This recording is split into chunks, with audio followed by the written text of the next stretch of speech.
So this is what I like to call a voiceover. Usually I do my videos live, but I didn't really have the specific time to actually do it before the raid period ended. So be aware that this isn't going to feature any live footage or whatever. This is just going to be straight taken from the pictures that I have made. It's 8 AM and I'm already making a video, so be aware that my voice is kinda on the low side and more on the you know, I just woke up side. So yeah, here we have Rise of the Sith that came in first with almost 57 billion points. So the Totemon's raid, no idea what the guy actually was. It was some kind of voodoo Earth Spirit raid. So yeah, I already named Rise of the Sith. Then we have Q-Mob, Crazy Adult Only, SOB Rocks, and Beast Mode Gods. You can clearly see how much the point difference is as well as how many points they got. It's because they made an Earth Spirit raid, you know, and then they usually do a shit ton more damage because the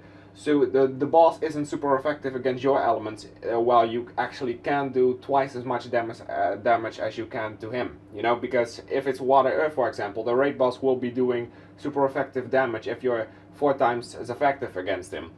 Or twice times, I'm not entirely sure on that. Unfortunately, Unity didn't make it. I saw the post from Vodka that they really tried their best, and they really did. As you can see, Unity is one of those few guilds that doesn't like alliances whatsoever, you know, that doesn't even have a family. It's just Unity. It's just their own guild, you know, and I know Scorpio and Vodka from Unity, and 2 really great guys personally. I sometimes talk to them, and this is probably the last real indie guild, you know, because these guys, I don't really have much to say about them, except for that they're really dominators, honestly, and jammers, of course. Anyways, Miracle Fight, the Snowballs, Gradiators, Yakuza, and Spain team made up the rest of the top 10. High and Mighty was pushing, but they weren't so high and mighty in this raid. I'm sorry, but sometimes I have to do puns. The Darkness Rise, Spaz for 20, Supernatural, and Girls Power make up the top 15. Vikings Brazil, the group, Jabberwocky, House of Cards, and Angus filled up the top 20, and as you can see by the screenshot, my guild rank was 24, and I was in Angels of Eternity for free-to-play.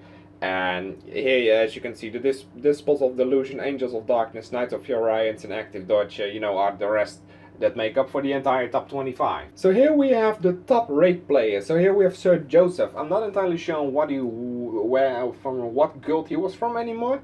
Then we have King Epicurean. I'm not entirely sure if I pronounced that correctly. Then we have Darth Maul, Hatchet, and Jasmine. Yeah, and of course we have Corey, Kalishi, Dragon, DOB, and somebody who's actually named Happy Birthday Will. Yeah, so 1 billion.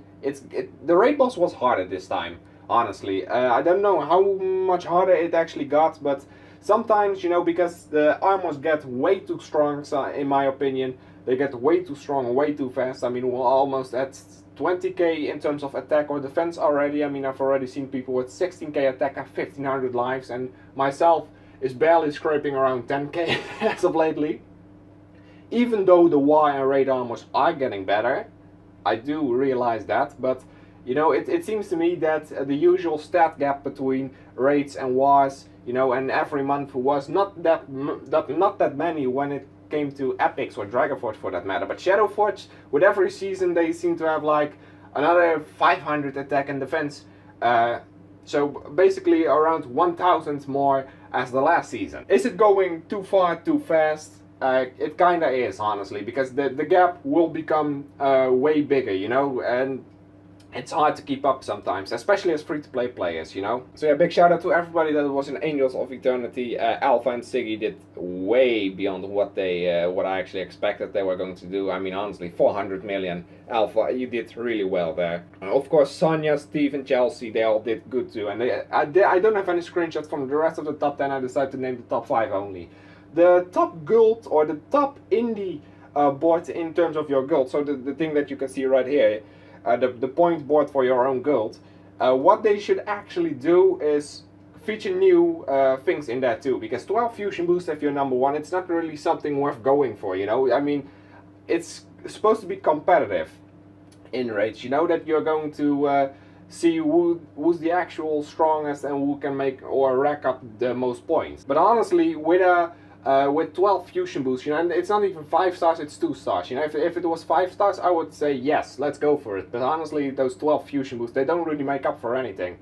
I mean, it's there's some things in Knights Dragons just need a revamp, you know, and really a big revamp for some, it's to say the least, around this indie board. So guys, that was it for this episode. I hope you all enjoyed it. This was something new, you know. I actually went by screenshot, so it's going to be somewhat different for me to actually try and see how I can do this voiceover, because like I said, I usually do this live, or I actually always do this live, and I don't know what to say in terms of live, and right now I still don't know what to say. But honestly guys, thank you so much for watching. As usual, leave a like if you enjoyed. Let me know what guild you was for this event, or you were.